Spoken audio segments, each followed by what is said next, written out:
Hello welcome back to our channel Akash. நம்ம இன்றைக்கி என்ன டாபிக் எடுத்துகிட்டு பார்த்தீங்கன்னா, இப்போ இந்தியாவிலேருந்து ஒரு 3 ஷிப் வந்து சைனாவுக்கு வந்து ரைஸ் வந்து எடுத்துகிட்டு போயிருக்காங்க, அரிசி.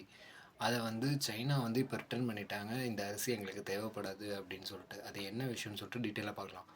இப்போ வந்து எக்ஸ்போர்ட் வந்து இந்தியாவிலேருந்து ஏகப்பட்ட கண்ட்ரீஸ்க்கு வந்து போயிட்டே தான் இருக்குது. பட் அப்படி இருந்தாலுமே இப்போ வந்து சைனா எதனால் இந்த மாதிரி சொல்லியிருக்காங்கன்னு பார்த்தீங்கன்னா, இப்போ நம்ம அமுச்சு விட்ட அரிசியில் வந்து அவங்க லேப் டெஸ்ட் பண்ணியிருப்பாங்க. எப்பயுமே ஒரு கன்சைன்மெண்ட் வந்து இன்னொரு கண்ட்ரிக்கு போகுதுன்னா அந்த பார்டர்லேயே நிற்க வச்சுட்டு சாம்பிள்ஸை எடுத்து லேப் டெஸ்ட் பண்ணுவாங்க. அந்த மாதிரி டெஸ்ட் பண்ணும்போது என்ன பார்த்துருக்காங்கன்னு பார்த்தீங்கன்னா, ஜிசிஎம் அப்படின்னு சொல்லிட்டு ஜெனட்டிக்லி மாடிஃபைடு மாலிகூல்ஸ் வந்து அந்த ரைஸில் வந்து மிக்ஸ் ஆகிருக்கிறதா வந்து கண்டுபிடிச்சிருக்காங்க.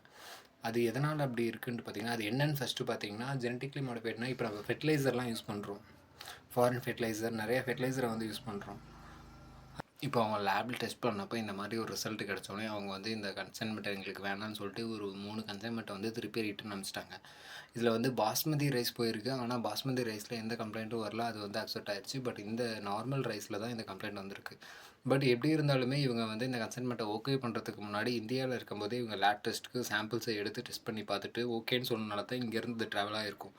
பட் அந்த இடத்துல போய் டிஃப்ரெண்ட்டாக சேஞ்ச் ஆகிறங்கிறது கொஞ்சம் எப்படி சொல்கிறது, அதை நம்மளால் ஏற்றுக்கக்கூடிய விஷயமா தெரியல. ஏன்னா வந்து ஒரு ஹோல் கன்சைன்மெண்ட்டை திருப்பி அனுப்புகிறாங்கன்னு சொன்னால் அது இந்தியாவுக்கு வந்து ஏகப்பட்ட லாஸ். இது வந்து இந்தியாவோட பேர் வந்து இப்போ கெட்டு போயிடுச்சு.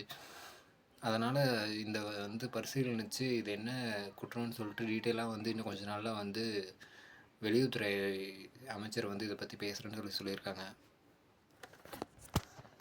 லிட்டரலாக பார்த்திங்கன்னா இந்தியாவில் இருக்க எல்லாத்துக்குமே இந்த விஷயம் வந்து ஒரு பதட்டத்தை ஏற்படுத்திகிட்டு இருக்குது. ஏன்னா இந்தியாவில் மோஸ்ட்டாக வந்து நார்த்தை விட சவுத்தில் வந்து அதிகமாக எல்லாருமே ரைஸ் தான் கன்சியூம் பண்ணிகிட்ருக்கோம்.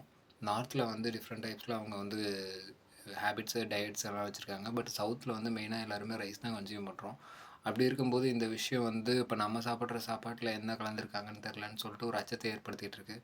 இந்த விஷயம் உங்களுக்கு எப்படின்னு தோணுதுன்னு இப்போ கமெண்ட் பண்ணுங்கள், சப்ஸ்கிரைப் பண்ணுங்கள். ஆகாஷ்.